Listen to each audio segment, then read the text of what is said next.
Hey guys, the real Randy Chavez here. I am coming at you today saying why I think Warren Buffett has $130 billion in cash and why he sold all his airlines. And I'm not a stockbroker. I don't have my Series 767 license. I work in the finance field, but this is not investment advice. This is just my own personal thing that I'm doing here. However, this does seem very ominous signs for what I've been looking at. Basically, I think Warren Buffett has $130 billion just sitting there, not invested in anything because of CLOs, which are collateralized loans, not to be confused with CDOs, which are collateralized debt obligations. Many of you might remember those from the 2007-2008 era. We'll get more on that later.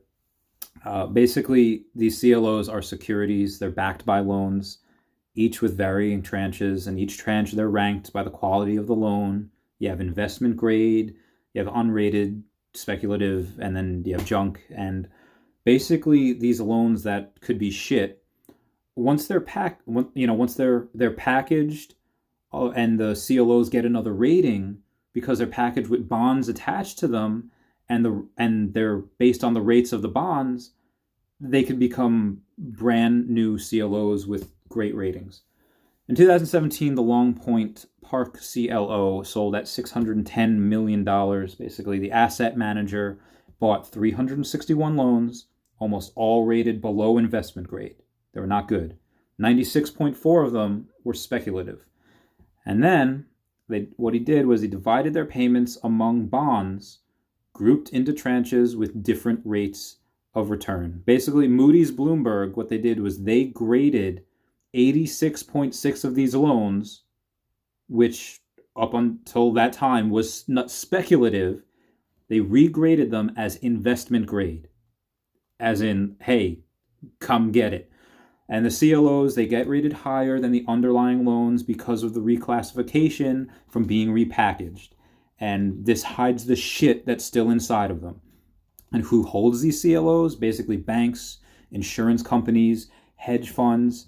And currently the timeline on why I think this is going, basically Moody's Bloomberg downgraded 20% of the underlying loans in the CLOs at the end of April, a few weeks ago, a month ago, and put another $44 billion on watch to downgrade further.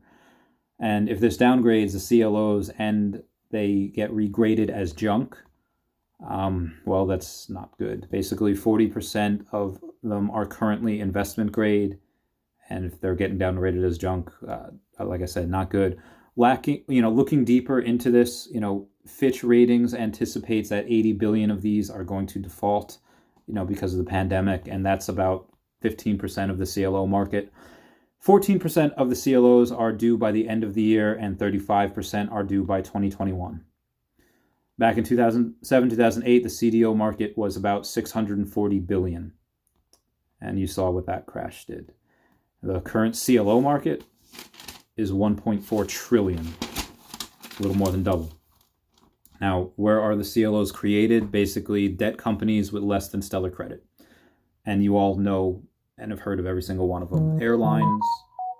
Outside of airlines are hotels, there are restaurants, entertainment.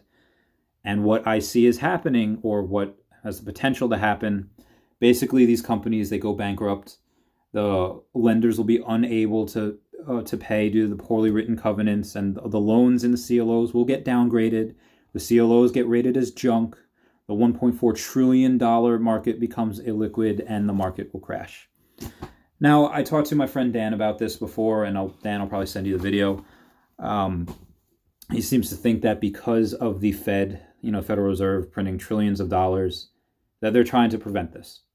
And they may very well do so.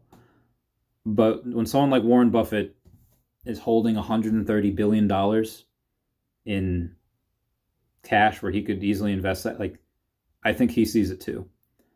Now, this being said, I don't always agree with Warren Buffett, and this might not be what he's thinking. Maybe this is definitely what he's thinking, but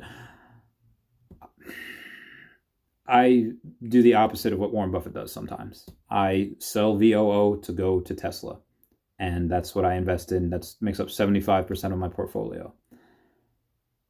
But I want to see if I can short CLOs. I want to see if I can short the market, because of basically what I just said. Please leave comments, fact check me, concerns, anything. Again, not a professional, it's not investment advice, it's just what I'm doing. I love you all.